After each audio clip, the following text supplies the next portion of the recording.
Hello everyone, नमस्कार। एक बार फिर से स्वागत है आप सभी का लोधाजी क्लासेस के बीए प्लेटफॉर्म पर। दोस्तों, बीए फर्स्ट ईयर में समाजशास्त्र पर सेशन चल रहा था, आप सभी जानते हैं, क्योंकि पहला भाग कंप्लीट करके आप सेकंड भाग पर मूव करा है आपने।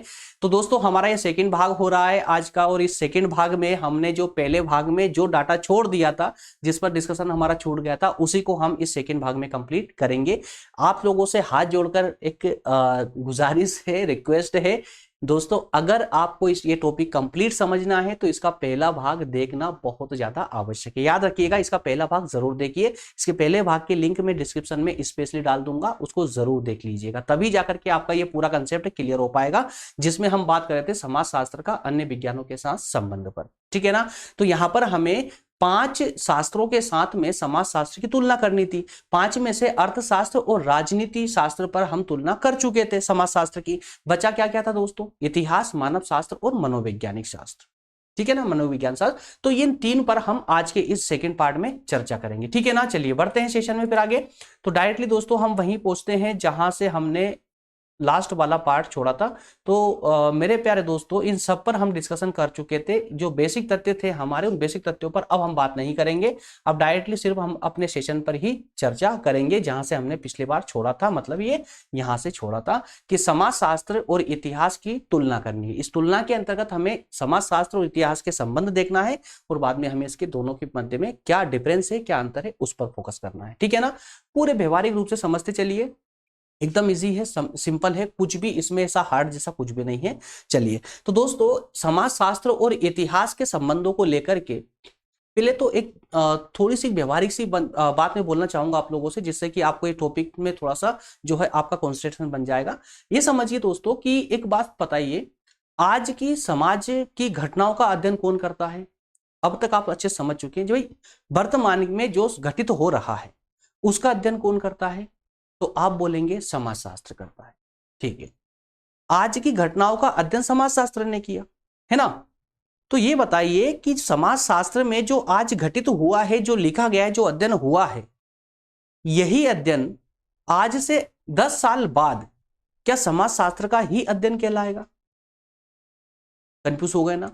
कंफ्यूज होने की आवश्यकता नहीं है। आप ये सोचिए, आज की घटनाओं का अध्ययन समाजशास्त्र कर रहा है, लेकिन आने वाले 10 साल बाद ये जो आज का दिन था, ये दिन दोस्तों इतिहास बन जाएगा आने वाले 10 साल के बाद, है ना। तो ये जो इतिहास बनेगा, तो इसका मतलब क्या हुआ? ये ऐतिहासिक घटना हो जाएगी। समझ रहे बात को? तो इतिहास कहने का अर्थ ये है सिंपल सा, कि जो इतिहास अध्ययन करता है दोस्तों, वो समाज की उन घटनाओं का अध्ययन करता है जो पहले घटित हो चुकी है ना। और समाजशास्त्र समाज की वर्तमान घटनाओं का अध्ययन करता है, या भविष्य में वो घटित होने वाली घटनाओं का अध्ययन करता है। या कोई ऐसा लगता है समाजशास्त्र जो है आज की घटनाओं का और इतिहास की घटनाओं को मिला करके जब अध्ययन करता है और पता करता है कहीं भविष्य में कोई ऐसा घटित तो नहीं हो रहा है, या भविष्य में आने वाली समस्याओं के निराकरण के लिए भी जो है आज विश्लेषण किया जाता है, उसका समाजशास्त्र के अंतर्गत ही, है ना। तो छोटा सा डिफरेंस यहाँ पर आपको समझ जाना चाहिए कि इतिहास समाज की उन घटनाओं का अध्ययन करता है जो पहले घटित हो चुकी है, अतीत में घटित हो चुकी है, और समाजशास्त्र वर्तमान और भविष्य की घटनाओं का अध्ययन करता है। ठीक है ना। चलिए, तो इस बात को लेकर के ही समाजशास्त्र और इतिहास के संबंध को लेकर दोस्तों हार्वर्ड ने एक परिभाषा दी है, या उन्होंने ये कहा है कि इतिहास जो है अतीत का समाजशास्त्र है, गुजरा हुआ, है ना। गुजरा हुआ क्या है? समाजशास्त्र है। इतिहास अतीत का समाजशास्त्र है, जबकि समाजशास्त्र वर्तमान का इतिहास है। क्यों? क्योंकि समाजशास्त्र जो आज वर्तमान में अपना अध्ययन कर रहा है ना, ये आगे चल करके इतिहास बनने वाला है ना। बहुत प्यारी परिभाषा है दोस्तों, इसको जरूर याद रखिएगा। सिंपल भी है और बहुत ज्यादा मतलब इन दोनों के संबंध को उजागर करने में बहुत सटीक परिभाषा है ये हार्वर्ड की।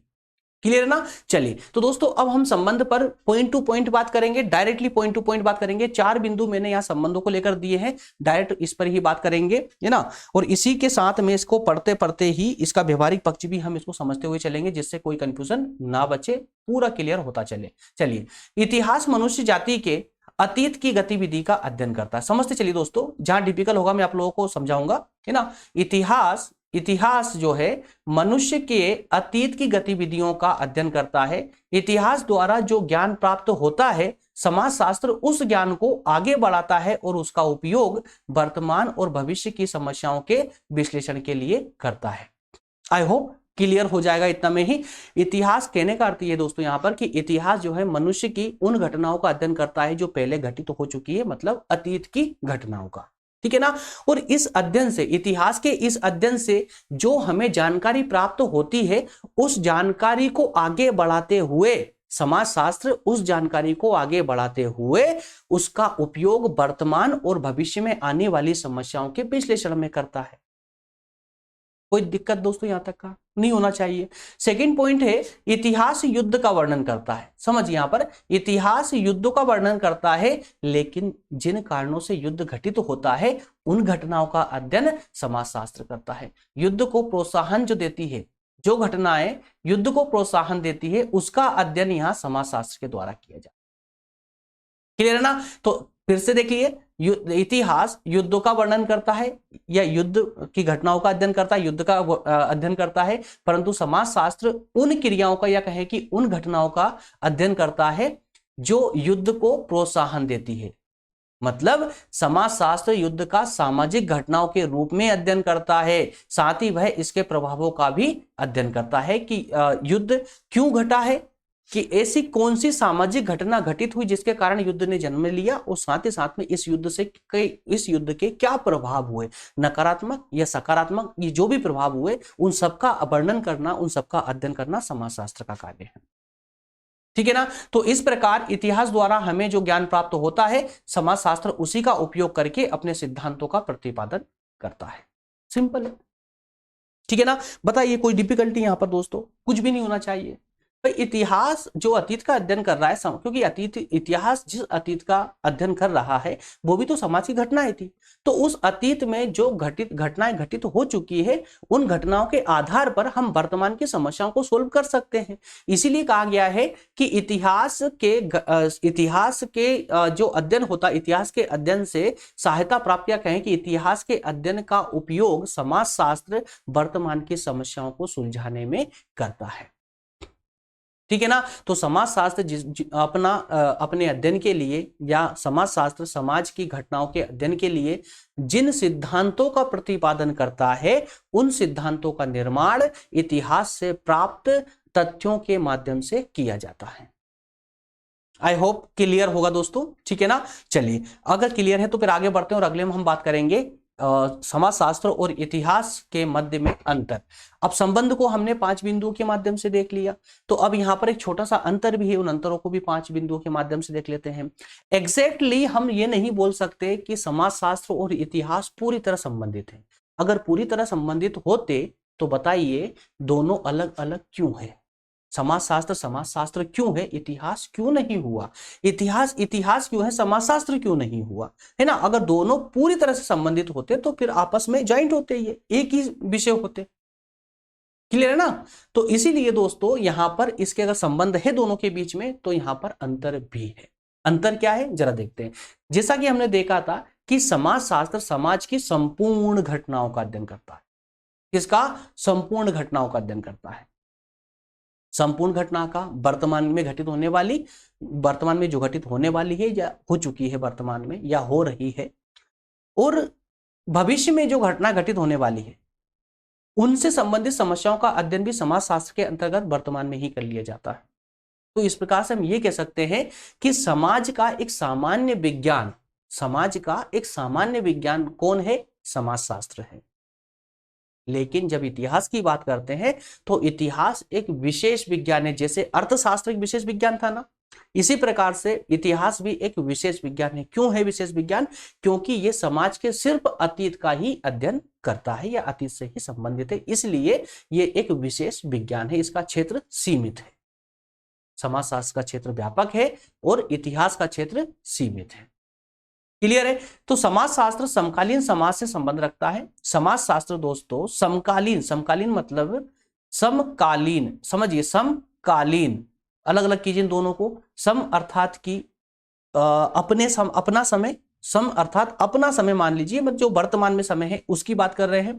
तो सम अर्थात वर्तमान का समय, और कालीन मतलब कि वर्तमान काल। ठीक है ना। तो समकालीन का अर्थ होता है वर्तमान समय, ये समझ लीजिए वर्तमान समय। ठीक है ना। तो समाजशास्त्र वर्तमान समाज से संबंध रखता है। जबकि इतिहास भूतकाल के अध्ययन तक ही सीमित है। ठीक है ना। इतिहास के अध्ययन का परीक्षण और पुनरीक्षण संभव नहीं है। भाई इतिहास के जो डेटा होते हैं उस डेटा का हम परीक्षण नहीं कर सकते और ना ही पुनरीक्षण कर सकते। ठीक है ना। भाई जो इतिहास से हमें जो जानकारी प्राप्त होती है उस जानकारी में हम कुछ भी उसका परीक्षण नहीं कर सकते, एक्सपेरिमेंट नहीं कर सकते उस पर कि ये सत्य है या नहीं है। ठीक है ना, तो उसका परीक्षण नहीं कर सकते। लेकिन समाज शास्त्र के जो अध्ययन होता है या समाज शास्त्र से के अंतर्गत जो भी निष्कर्ष प्राप्त होते हैं हमें, जो उसके सिद्धांत होते हैं, उन सिद्धांतों का जो है निरीक्षण किया जा सकता है, उनका पुनरीक्षण भी किया जा सकता है। क्लियर है। एक बार जांच पड़ताल कर ली, फिर से जांच पड़ताल करना बार बार भी की जा सकती है। क्यों? क्योंकि वर्तमान का तथ्य है, वर्तमान के डेटा है, तो इसका हम परीक्षण कर सकते हैं। लेकिन इतिहास में जो घटित हो चुका है वापस इतिहास में जाकर के कैसे करेंगे? इतिहास में तो कोई जा नहीं सकता है ना। तो इसलिए कहा गया है कि इतिहास का अध्ययन, इतिहास में जो अध्ययन होता है उसका परीक्षण संभव नहीं है, जबकि समाजशास्त्र के अध्ययन का या समाजशास्त्र के सिद्धांतों का परीक्षण संभव है। आई होप यहां भी क्लियर होगा।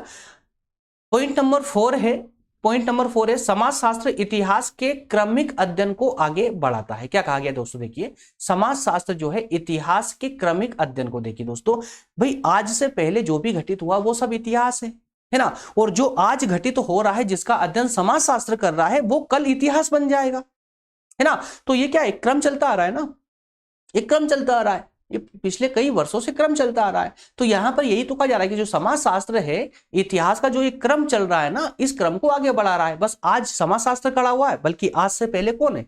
इतिहास ही है। तो इतिहास पीछे पीछे, समाजशास्त्र आगे आगे, है ना। जबकि इतिहास जो है, इतिहास सामाजिक संबंधों का परिणाम है, सामाजिक संबंधों का परिणाम है।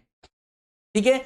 समाज में विभिन्न व्यक्तियों के मध्य में जिस प्रकार के संबंध रहे उन संबंधों से जो घटनाएं घटित हुई है उन घटनाओं का परिणाम कौन है? इतिहास है। क्लियर। तो समाजशास्त्र वर्तमान समाज का इतिहास, जबकि इतिहास अतीत का समाजशास्त्र। क्लियर है। ठीक है ना। समाजशास्त्र क्या है? वर्तमान समाज का क्या है? इतिहास है। क्यों? क्योंकि आज जो समाजशास्त्र है वो कल इतिहास बन जाएगा, और इतिहास पहले का समाजशास्त्र है, अतीत का समाजशास्त्र है इतिहास। क्योंकि जो आज इतिहास है वो एक समय समाजशास्त्र था। आई होप अच्छे से अंडरस्टैंड, मतलब अच्छे से समझ चुके होंगे अब तक आप लोग, है ना। यहां पर कोई डाउट अब तक तो दोस्तों नहीं होना चाहिए। समाजशास्त्र और इतिहास के मध्य में संबंध और अंतर को लेकर के कोई डाउट नहीं बचना चाहिए। सिंपल डाटा है, एकदम सिंपल कंसेप्ट है, इसमें कुछ भी दोस्तों एक्स्ट्रा समझाने की आवश्यकता नहीं है ना। अनावश्यक रूप से लेक्चर को लंबा करना कोई मतलब की बात नहीं होती है। चलिए आगे बात करते हैं दोस्तों समाजशास्त्र और मानव शास्त्र से। तो समाजशास्त्र और मानव शास्त्र, अब आप अच्छे से समझ चुके हैं कि समाजशास्त्र किसका अध्ययन करता है? समाज का, वर्तमान और भविष्य में होने वाली घटनाओं का, है ना। तो मानव शास्त्र किसका अध्ययन करता है? मानव शास्त्र किसका अध्ययन करता है दोस्तों? मानव शास्त्र एग्जैक्टली मानवों का अध्ययन करता है, या मानव व्यवहार का अध्ययन करेगा। कौन से मानवों का? प्राचीन मानवों का, आदिवासियों का। चलिए आइए एक बार यहीं पढ़ के समझते हैं इसको, यहां से और अच्छे से क्लियर हो जाएगा आपका। चलिए, जहां समाजशास्त्र समाज का विज्ञान है, जहां समाजशास्त्र समाज का विज्ञान है, वहीं मानव शास्त्र प्राचीन मानव का सर्वांगीण अध्ययन करने वाला विज्ञान है। इस कंसेप्ट को अच्छे से याद रख लेना, क्लियर कर लेना। समाजशास्त्र समाज का अध्ययन करते हैं, आप अच्छे से जानते हैं, लेकिन मानव शास्त्र किसका अध्ययन करता है? प्राचीन मानव का, प्राचीन मानव का संपूर्ण अध्ययन करता है। ये प्राचीन मानव का, याद रखिएगा, प्राचीन मानव का संपूर्ण अध्ययन करने वाला विज्ञान है। समाजशास्त्र वर्तमान युग के समाजों का अध्ययन करता है, वर्तमान युग के समाज का अध्ययन करता है, जबकि मानव शास्त्र विशेषतः आदिवासियों एवं अन्य जातियों का अध्ययन करता है। मतलब फिर से यहां पर वही आ रहा है कि समाजशास्त्र संपूर्ण समाज का अध्ययन करने वाला एक सामान्य विज्ञान, और मानव शास्त्र सिर्फ प्राचीन मानवों का अध्ययन करने वाला एक विशेष या विशिष्ट विज्ञान होगा। तो इस प्रकार से समाजशास्त्र और मानव शास्त्र एक दूसरे से घनिष्ठ रूप से संबंधित है। क्यों है? वही बात वापस से सामने आ जाती है हमारे कि समाजशास्त्र समाज का अध्ययन कर रहा है। समाज के घटक कौन है? मनुष्य है। मानव शास्त्र किसका अध्ययन कर रहा है? प्राचीन मानवों का। अब जो प्राचीन मानव है वो भी तो समाज के सदस्य ही है ना, समाज की इकाइयां ही है।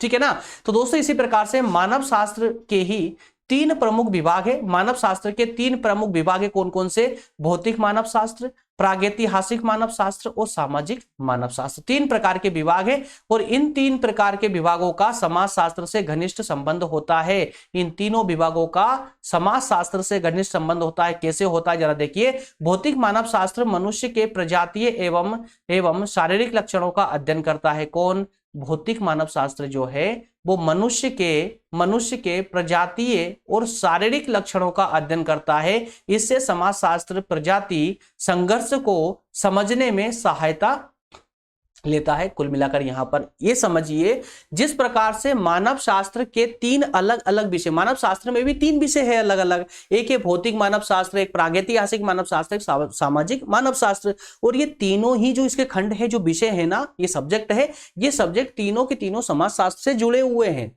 विशेष संबंध रखते हैं। क्यों रखते हैं? क्योंकि भौतिक मानव शास्त्र में मनुष्य के प्रजाति और शारीरिक लक्षणों का अध्ययन किया जाता है। अब चूंकि ये भी तो मनुष्य का ही अध्ययन कर रहा है ना, इस प्रकार से समाज शास्त्र से इसका विशेष संबंध स्थापित हो जाता है। उसी प्रकार से प्रागैतिहासिक मानव शास्त्र पूर्वकालीन संस्कृति का अध्ययन करता है। किसका? पूर्वकालीन संस्कृति का अध्ययन करता है। अब चूंकि मानव शास्त्र प्राचीन मानव का अध्ययन करने वाला शास्त्र है, तो इसलिए हम ये कह सकते हैं कि चाहे इसके कितने भी विषय हो, जितने भी विषय होंगे, सबके पर्टिकुलर अपने अपने क्षेत्र होंगे अध्ययन के, वो सारे क्षेत्र प्राचीन सभ्यता से संबंधित होंगे। याद रखिएगा, जिस प्रकार से भौतिक मानव शास्त्र प्राचीन मानव जाति का या उसके शारीरिक लक्षणों का अध्ययन कर रहा था, उसी प्रकार से प्रागैतिहासिक मानव शास्त्र जो है पूर्वकालीन संस्कृति का अध्ययन करता है। मतलब अभी से पहले जो प्राचीन समय में जो संस्कृति हुआ करती थी उसका अध्ययन करता है।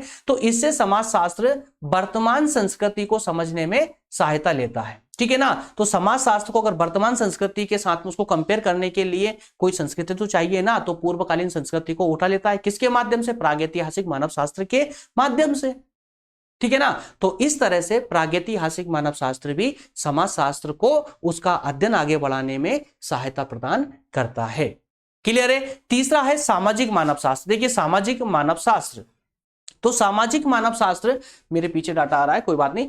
सामाजिक मानव शास्त्र में किसका अध्ययन होता है दोस्तों? परिवार का, विवाह का, नातेदारी, प्रथा, इन सब का अध्ययन किया जाता है। तो ये सब क्या है? परिवार, विवाह, नातेदारी, प्रथा, ये क्या है? सब ये समाज के ही तो अंग है, समाज की तो इकाइयां हैं, ये घटक कह सकते हैं हम उसको समाज का, है ना। तो इस प्रकार से कुल मिलाकर हम ये कह सकते हैं कि मानव शास्त्र और समाज शास्त्र एक दूसरे से परस्पर घनिष्ठ संबंध रखते हैं। क्योंकि मानव शास्त्र के अंदर जो 3 विषय हैं या जो 3 भाग है, 3 खंड है या 3 विभाग है, कौन कौन? भौतिक मानव शास्त्र, प्रागैतिहासिक और सामाजिक मानव शास्त्र, इन तीनों का संबंध समाज शास्त्र से विशेष रूप से है। क्यों है? क्योंकि भौतिक मानव शास्त्र के अंदर जो है मनुष्य के प्रजाति और शारीरिक लक्षणों का अध्ययन किया जाता है। इस डेटा को लेकर के, इन तथ्यों की सहायता से समाज शास्त्र आगे का अध्ययन कंटिन्यू कर लेता है, सहायता लेता है। उसी प्रकार से प्रागैतिहासिक मानव शास्त्र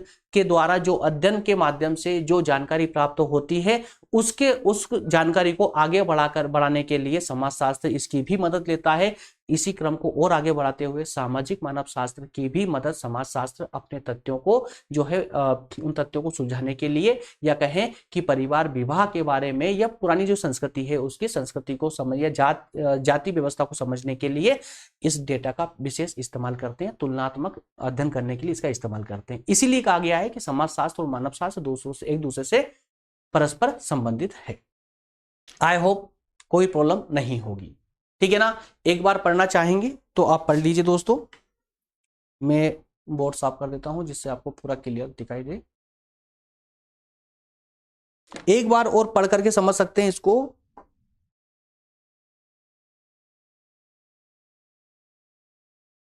चलिए साइड में हो जाता हूं भाई।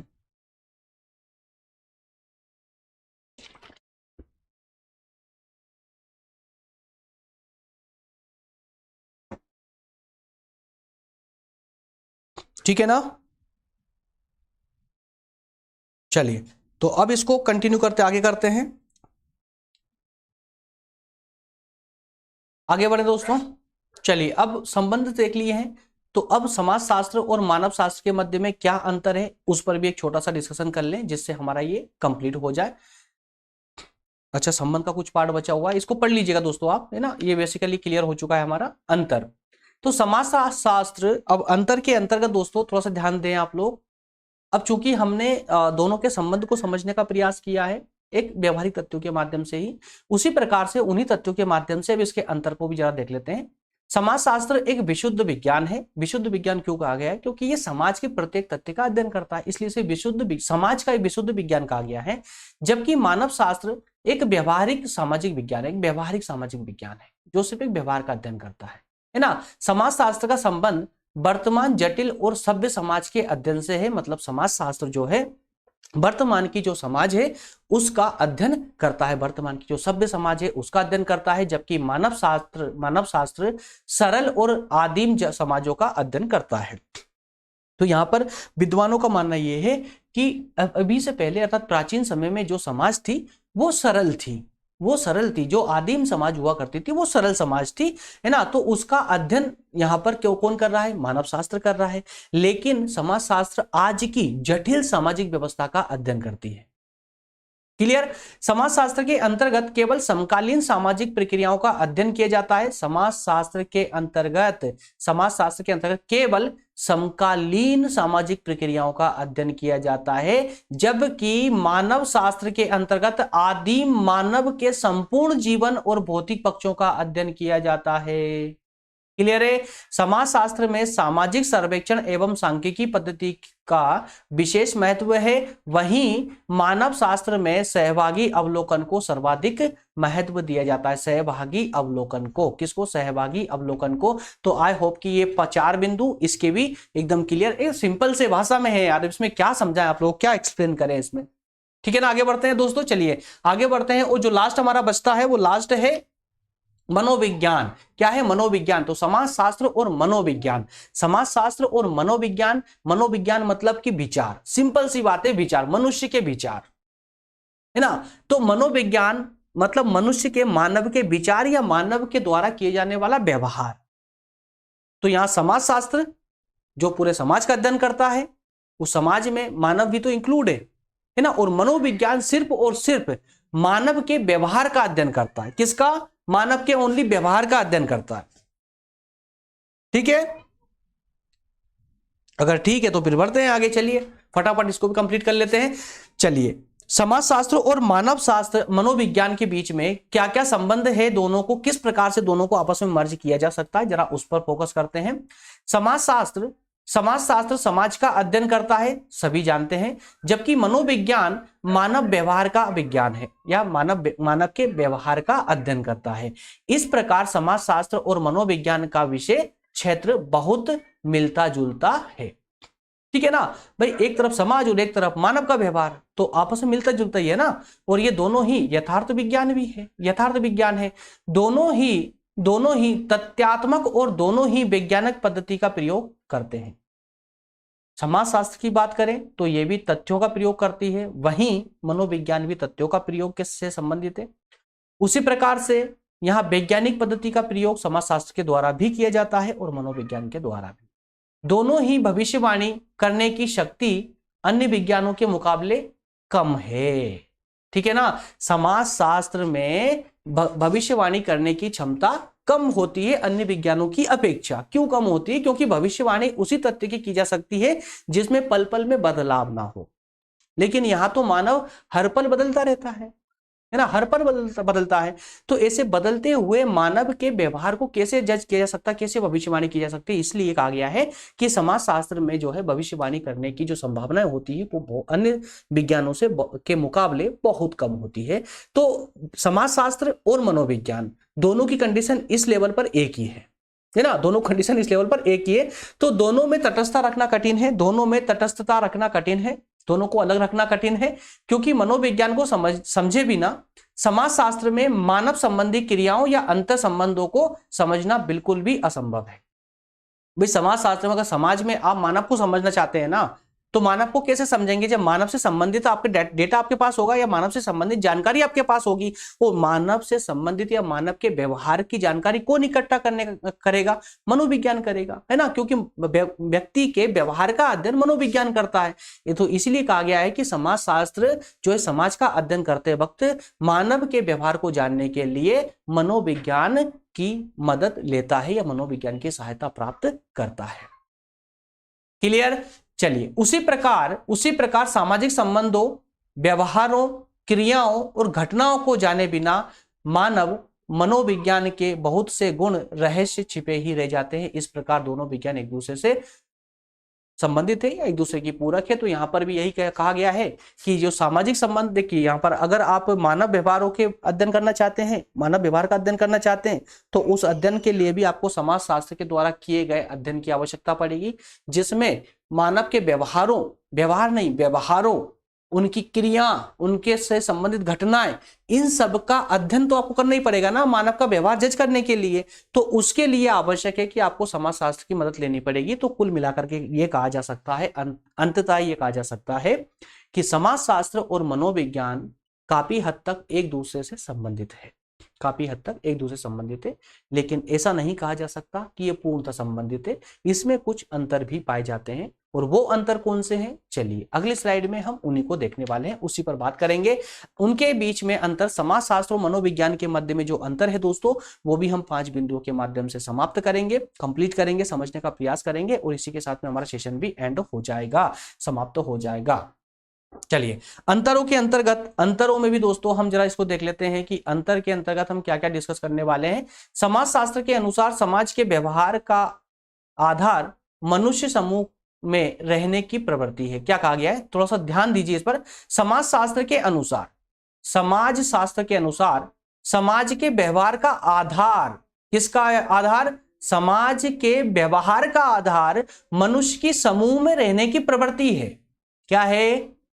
समाजशास्त्र ये कहता है कि समाज के व्यवहार का जो आधार है, उसकी प्रवृत्ति क्या है, उसका आधार क्या है? माफ करना, समाज के व्यवहार का आधार क्या है? तो समाज के व्यवहार का आधार मनुष्य के समूह में रहने की प्रवृत्ति है, जबकि मनोविज्ञान कहता है कि मनुष्य के हर एक व्यवहार का आधार क्या है? उसकी चेतना है, उसका मन है, उसके विचार है। दोनों के बीच में अंतर समझिए भाई। समाजशास्त्र बोलता है कि मानव या समाज जो व्यवहार करती है ना, उस व्यवहार को जानने के आधार क्या है, किस आधार पर हम इसको जानेंगे? तो मनुष्य जो समाज में रहता है, वो समाज में एक साथ एक समूह में रहने की जो प्रवृत्ति है, वही उसके व्यवहार का आधार है। जबकि मनोविज्ञान बोलता है कि हर एक व्यक्ति का व्यवहार जो है ना, या व्यवहार का जो आधार है, वो उसकी सोच है, उसके विचार है, उसकी चेतना है, उसका मन है। तो एक डिफरेंस यहां पर हो जाता है। अगला डिफरेंस है, समाजशास्त्र का दृष्टिकोण सामाजिक है। समाजशास्त्र का जो दृष्टिकोण है वो सामाजिक है, जबकि मनोविज्ञान का दृष्टिकोण क्या है दोस्तों? वैयक्तिक है। मनोविज्ञान का दृष्टिकोण क्या है? वैयक्तिक है। समाजशास्त्र में समूह को इकाई माना जाता है, समूह को क्या माना जाता है? इकाई माना जाता है। जबकि मनोविज्ञान की इकाई क्या है? व्यक्ति है। बिल्कुल एग्जैक्टली ना। क्यों? क्योंकि मनोविज्ञान किसका अध्ययन करता है? मनुष्य के व्यवहार का अध्ययन करता है, और समाजशास्त्र पूरे समाज का अध्ययन करता है। तो भाई यहां पर समाज का अध्ययन करेंगे तो समाज की इकाई कौन होगा? पूरा एक समूह होगा, है ना। लेकिन मनोविज्ञान में जो है दोस्तों, यहां पर व्यक्ति उसकी इकाई हो जाती है, ठीक है ना। तो समाजशास्त्र समाज के प्रसंग में मनुष्य का अध्ययन करता है, जबकि मनोविज्ञान सांस्कृतिक और भौगोलिक पर्यावरण से निकालकर मनुष्य का अध्ययन करता है। उसी प्रकार समाजशास्त्र और मनोविज्ञान की प्रणालियां अलग अलग है। क्लियर है? तो पूर्णतः इसमें भी संबंध नहीं है। मतलब कि 5 विज्ञानों के साथ में हमने समाजशास्त्र का अध्ययन या उसका कंपेयर करने का प्रयास किया, तुलना करने का प्रयास किया, लेकिन हमने अंततः यही पाया है कि सभी विज्ञानों के साथ में जिस प्रकार से समाजशास्त्र परस्पर उनसे संबंधित है, उसी प्रकार से उनके बीच में कुछ अंतर भी मौजूद है। उन अंतरों को भी ध्यान में हमें रखना होगा। आई होप दोस्तों ये पूरा अध्ययन आपका अब पूरा क्लियर हो चुका होगा। समाजशास्त्र का अन्य विज्ञानों के साथ संबंध वाला ये पूरा कंसेप्ट अब आपका क्लियर होगा, जिसमें हमने 5 शास्त्रों से समाजशास्त्र की तुलना करने का प्रयास किया है। ठीक है दोस्तों, उम्मीद करता हूं कुछ समझ आया होगा, सेशन पसंद भी आया होगा और पूरा समझ भी आया होगा। पूरा अब तक आपके पूरे फैक्ट क्लियर हो चुके होंगे। प्लीज यार अगर क्लियर है तो कमेंट में यस जरूर लिख करके मुझे सेंड करें, जिससे कि मुझे ये अनुभव हो सके कि हाँ जिस प्रकार से क्लासेस चल रही है आपको कंप्लीटली समझ आ रहा है। और चूंकि बार बार मैं इसलिए आप लोगों से बोल रहा हूँ क्योंकि ये फर्स्ट ईयर क्लास है, अभी अभी आप 12th से आए हैं, है ना, तो इसलिए थोड़ा सा हो सकता है समझने में कहीं पर प्रॉब्लम आए। तो दोस्तों का समझने में प्रॉब्लम आती है तो और एक और व्यवहारिक रूप इसमें लाने का प्रयास करेंगे, क्योंकि कुछ टॉपिक दोस्तों हमारे ऐसे होते हैं जिनमें जितनी भी व्यवहारिकता डालो, क्योंकि टॉपिक पहले से ही व्यवहारिक होते हैं तो उसमें और व्यवहारिकता के लिए स्थान ही नहीं होता है, तो उसे उनके तथ्यों के माध्यम से ही समझा जा सकता है। जैसे कि हमने आज के इस तथ्य को समझने का प्रयास किया, भाई अन्य विज्ञानों के साथ इसके संबंध, तो जो एग्जैक्टली संबंध है हम उस पर ही चर्चा कर सकते हैं, है ना, उसको कितना व्यवहारिक बनाएंगे, उसके बीच में जितना अंतर है उस अंतर को हम उसी प्रकार से डिस्कस कर सकते हैं, उसको भी हम और व्यवहारिक नहीं बना सकते। तो इसलिए कुछ कुछ पॉइंट या कुछ कुछ टॉपिक ऐसे होते हैं जो तथ्यों पर आधारित होते हैं, और जो टॉपिक तथ्यों पर आधारित होते हैं उनको अधिक व्यवहारिक नहीं किया जा सकता। क्लियर है? चलिए अगला जो हमारा टॉपिक होगा दोस्तों इसी सीरीज के अंतर्गत वो होगा समाजशास्त्र और व्यवसाय। समाजशास्त्र और व्यवसाय, अब इस टॉपिक में आपको समझ आएगा कि ये समाजशास्त्र जिस प्रकार से आगे बढ़ रहा है ना, तो इसका दोस्तों हम व्यवसाय और समाजशास्त्र इन दोनों के बीच में तुलना भी करेंगे, दोनों का अर्थ समझते हुए व्याख्या करने के बाद अर्थ समझेंगे और इसके अच्छे से इसका जो है इनकी तुलना भी करेंगे, भली भांति रूप से व्यवहारिक समझते हुए एग्जाम के दृष्टिकोण से मैं आपको कुछ डाटा भी प्रोवाइड करूंगा, जैसा कि हमेशा से करता आया हूं, है ना, सफिशिएंट डाटा आपको प्रोवाइड करूंगा, जिससे कि अगर बहुत सारे स्टूडेंट ऐसे भी हैं जिनके पास में एग्जाम के लास्ट डेट तक भी वो अपनी बुक का किताबों का अरेंजमेंट नहीं कर पाते हैं, तो उन दोस्तों के लिए इस प्रकार की पीडीएफ दोस्तों बहुत हेल्पफुल होती है। काफी सारी कमेंट मेरे पास में आती है, सर हमारे पास बुक तक नहीं थी लेकिन एग्जाम बहुत अच्छा गया, आपकी पीडीएफ से रिवीजन हुआ लेक्चर देके, तो दोस्तों थोड़ा अच्छा भी लगता है, और इसी कारण से मैं आपको इतना सारा डेटा भी प्रोवाइड करता हूं, जिससे एग्जाम के टाइम में आपका रिवीजन भी हो जाए। अगर आपको कोई किसी कारणवश, है ना, ऐसे नहीं बोल रहा हूँ, ऐसा नहीं है कि तो आज के लेक्चर सुना आप लोगों ने, आप अगले नेक्स्ट ईयर में सेकेंड ईयर में आपको पुस्तकें नहीं लेनी कि सर पीडीएफ प्रोवाइड कर तो रहे हैं, बुक लेनी है आपको, है ना, उससे पढ़ना है, एग्जैक्टली पढ़ना है, बट किसी कारणवश अगर पुस्तक नहीं ले पाए तो हमारी ये पीडीएफ आपको हेल्प करने के लिए हमेशा तत्पर रहेगी। चलिए मिलेंगे नेक्स्ट सेशन में दोस्तों, अगले सेशन में मिलेंगे समाजशास्त्र और व्यवसाय वाले सीरीज में सेशन में, ठीक है ना। तब तक धन्यवाद, थैंक यू। और जाते जाते एक बात बोलूंगा आप लोगों से, अगर आपने अभी तक पीडीएफ अपना टेलीग्राम ग्रुप को ज्वाइन नहीं किया है तो प्लीज टेलीग्राम को जरूर ज्वाइन कर लें, क्योंकि सभी क्लासेस आपको बीए फर्स्ट से लेकर थर्ड ईयर तक आपको इस ग्रुप के माध्यम से ही प्रोवाइड की जाती है, और निःशुल्क है ना, कहाँ कोई चार्ज वगैरह नहीं लिया जाता है, पूरी तरह निःशुल्क है, कोई चार्जेस नहीं, ना किसी नोट्स का चार्जेस, ना कोई लेक्चर का चार्जेस है, पूरी तरह निःशुल्क है। डिस्क्रिप्शन में लिंक है टेलीग्राम ग्रुप की, वहां से जाइए, उसको ज्वाइन कीजिए, क्लिक कीजिए, ज्वाइन का ऑप्शन आएगा, ज्वाइन कीजिए, आप ग्रुप में जुड़ जाएंगे। वहां पर आप आसानी से सभी नोट्स डाउनलोड कर सकते हैं, वहां पर आसानी से आप जितने भी हमारे नोटिफिकेशन होते हैं क्लासेस के वो सब आपको प्राप्त हो जाएंगे, टाइम टू टाइम क्लासेस भी आपको मिलती रहेगी जिसमें आप लाइव सेशन भी अटेंड कर पाएंगे। मिलेंगे नेक्स्ट सेशन में, धन्यवाद, थैंक यू दोस्तों।